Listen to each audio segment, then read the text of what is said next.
Hello વિદ્યાર્થી મિત્રો, આજે આપણે વિજ્ઞાનનું એકદમ જબરદસ્ત અને રસપ્રદ ટોપિક શરૂ કરવા જઈ રહ્યા છીએ. આ છે પ્રકરણ 4, પરમાણુનું બંધારણ, દ્રવ્યમાં રહેલા વીજભારિત કણો.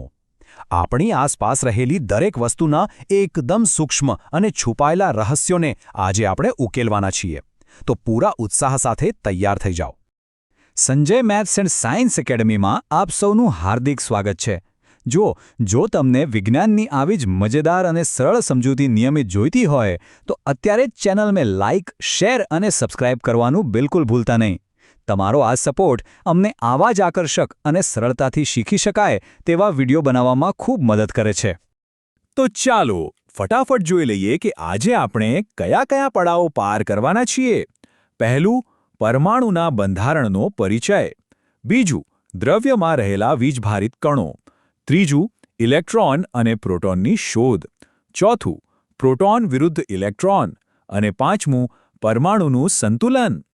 તો શરૂ કરીએ આપણો પહેલો વિભાગ, પરિચય, પરમાણુનું બંધારણ.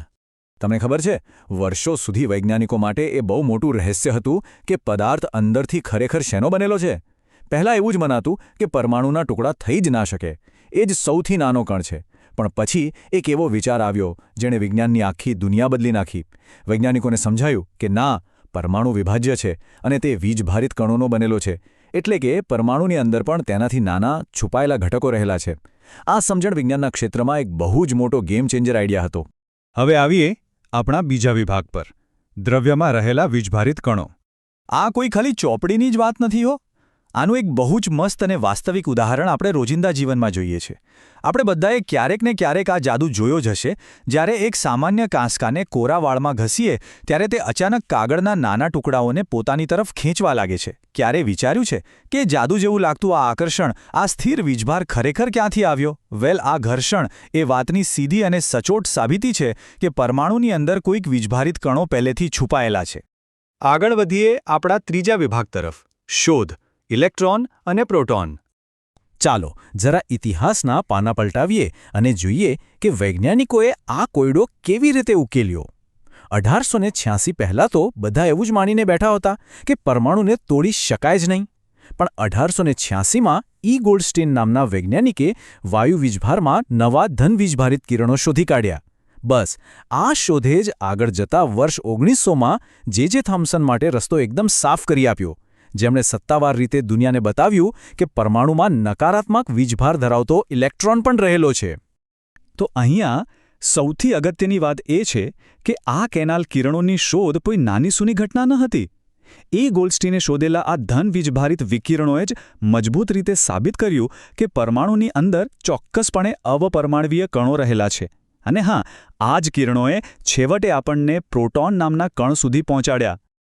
ચાલો હવે આપણે આ પરમાણુની વાર્તાના બે મુખ્ય હીરોની વાત કરીએ. વિભાગ 4, પ્રોટોન વિરુદ્ધ ઇલેક્ટ્રોન. 2000 આ માત્ર કોઈ આંકડો નથી, પણ એક બહુ જ ચોંકાવનારી હકીકત છે. એક પ્રોટોનનું દળ એક ઇલેક્ટ્રોનના દળ કરતાં આશરે 2000 ગણું વધારે હોય છે. જરા કલ્પના તો કરો, જો ઇલેક્ટ્રોન એકદમ વજન વગરની નાનકડી કીડી હોય ને, તો પ્રોટોન તેની સામે એક વિશાળ અને વજનદાર હાથી સમાન છે. છે ને કમાલની વાત? અને આના પરથી આપણને એકદમ ક્લિયર પિક્ચર મળે છે. આ બંને કણો એકબીજાથી તદ્દન વિપરીત છે. જુઓ, પ્રોટોન, જેને આપણે P+ કહીએ છીએ, તેનો વીજભાર +1 એટલે કે ધન છે અને તેનું દળ બહુ ભારે છે.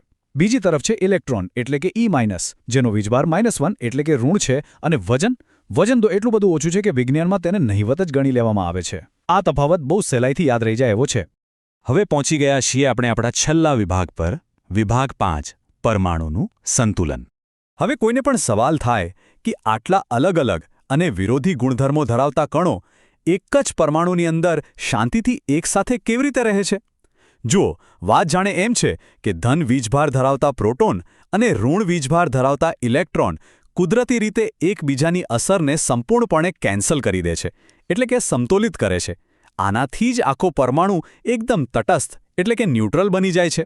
બીજું એ કે પ્રોટોન પરમાણુના કેન્દ્રમાં એકદમ ઊંડે સુધી સુરક્ષિત રીતે જકડાયેલા રહે છે, જ્યારે ઇલેક્ટ્રોન બહારના ભાગમાં મુક્તપણે હોય છે, જેથી ઘર્ષણ જેવી પ્રક્રિયાઓમાં તેમને ત્યાંથી સહેલાઈથી દૂર કરી શકાય છે.